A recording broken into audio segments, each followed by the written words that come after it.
ಕಾಪುವಿನ ಪೊಲಿಪು ಜಾಮಿಯಾ ಮಸೀದಿಯಲ್ಲಿ ಪವಿತ್ರ ಬಕ್ರೀದ್ ಹಬ್ಬದ ವಿಶೇಷ ನಮಾಜ್ ಮತ್ತು ಅಗಲಿದ ಹಿರಿಯರಿಗಾಗಿ ಸದ್ಗತಿ ಕೋರಲಾಯಿತು. ಶ್ರೀಮಂತರು ಮತ್ತು ಬಡವರ ಮಧ್ಯೆ ಯಾವುದೇ ಭೇದ ಭಾವ ಇರಬಾರದು, ಹಸಿವು ಅನ್ನೋದು ಎಲ್ಲರಿಗೂ ಒಂದೇ ಎನ್ನುವ ಧ್ಯೇಯವಾಕ್ಯವೇ ಹಬ್ಬದ ಮೂಲ ಉದ್ದೇಶವಾಗಿದೆ. ಹಬ್ಬದ ದಿನ ಬೆಳಗ್ಗೆ ಎಲ್ಲರೂ ಹೊಸ ಬಟ್ಟೆ ಧರಿಸಿ ಶುಚಿರ್ಭೂತರಾಗಿ ಮಸೀದಿಗಾಗಮಿಸಿ ಸಾಮೂಹಿಕ ನಮಾಜ್ ಪ್ರಕ್ರಿಯೆಯಲ್ಲಿ ತೊಡಗುತ್ತಾರೆ. ತದನಂತರ ಧರ್ಮಗುರುಗಳು ನೀಡಿದ ಪವಿತ್ರ ಸಂದೇಶವನ್ನ ತಮ್ಮದಾಗಿಸಿಕೊಂಡು ತಮ್ಮಲ್ಲಿರುವ ದ್ವೇಷ ಸ್ವಾರ್ಥಗಳನ್ನ ಮರೆತು ಒಬ್ಬರಿಗೊಬ್ಬರು ಶುಭಾಶಯ ವಿನಿಮಯ ಮಾಡಿಕೊಳ್ಳುತ್ತಾರೆ. ತಮ್ಮ ಪೂರ್ವಿಕರನ್ನ ದಫನ ಮಾಡಿದ ಸ್ಥಳಕ್ಕೆ ತೆರಳಿ ಅವರ ಆತ್ಮಕ್ಕೆ ಶಾಂತಿ ಕೋರಲಾಗುತ್ತದೆ.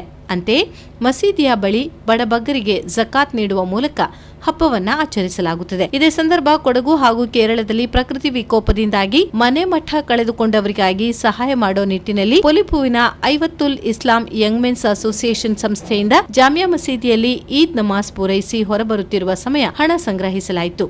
ಏತನ್ಮಧ್ಯೆ ಪಡುಬಿದ್ರಿ ಜುಮ್ಮಾ ಮಸೀದಿಯಲ್ಲಿ ವಿಶೇಷ ನಮಾಜ್ ನೆರವೇರಿಸಲಾಯಿತು. ಮರಣ ಹೊಂದಿದ ತಮ್ಮ ಪೂರ್ವಜರನ್ನ ಖಬರ್ಸ್ಥಾನಕ್ಕೆ ಹೋಗಿ ಸ್ಮರಿಸಿದರು. ಈ ಬಾರಿ ಕೇರಳ ಮತ್ತು ಕೊಡಗು ಪ್ರಕೃತಿ ವಿಕೋಪಕ್ಕೆ ತುತ್ತಾಗಿ ಸಹಸ್ರಾರು ಜನ ಮನೆ ಕಳೆದುಕೊಂಡು ನಿರ್ಗತಿಕರಾದ ಹಿನ್ನೆಲೆಯಲ್ಲಿ ಹಬ್ಬವನ್ನ ಸರಳ ರೀತಿಯಲ್ಲಿ ಆಚರಿಸಿ ತಾವು ಹೊಸ ಬಟ್ಟೆ ಬರೆಗಳಿಗೆ ವಿನಿಯೋಗಿಸುವ ಹಣವನ್ನ ಮುಖ್ಯಮಂತ್ರಿ ಪರಿಹಾರ ನಿಧಿಗೆ ಕಳುಹಿಸಲು ಧನ ಸಂಗ್ರಹಣೆ ಮಾಡಲಾಯಿತು. ತ್ಯಾಗ ಬಲಿದಾನಗಳ ಹಬ್ಬವಾಗಿರುವ ಬಕ್ರೀದ್ ಹಬ್ಬದ ಪ್ರಯುಕ್ತ ಕೋಟೆಬಾಗಿಲು ಖಿಲ್ಲಾ ಸುನ್ನಿ ಜಾಮಿಯಾ ಮಸ್ಜಿದ್ನಲ್ಲಿ ಮುಸ್ಲಿಂ ಬಾಂಧವರು ಬುಧವಾರ ಬೆಳಗ್ಗೆ ಪ್ರಾರ್ಥನೆ ಸಲ್ಲಿಸಿ ಶುಭಾಶಯ ವಿನಿಮಯ ಮಾಡಿಕೊಳ್ಳುವ ಮೂಲಕ ಹಬ್ಬವನ್ನ ಸಂಭ್ರಮದಿಂದ ಆಚರಿಸಿಕೊಂಡರು. ಪಾಪ್ಯುಲರ್ ಫ್ರಂಟ್ ಆಫ್ ಇಂಡಿಯಾ ಸಂಘಟನೆಯಿಂದ ಈ ಸಂದರ್ಭದಲ್ಲಿ ಕೊಡಗು ಮತ್ತು ಕೇರಳದಲ್ಲಿ ನೆರೆಯಿಂದ ಸಂತ್ರಸ್ತರಾದ ಕುಟುಂಬದವರಿಗೆ ನಿಧಿ ಸಂಗ್ರಹಿಸಲಾಯಿತು.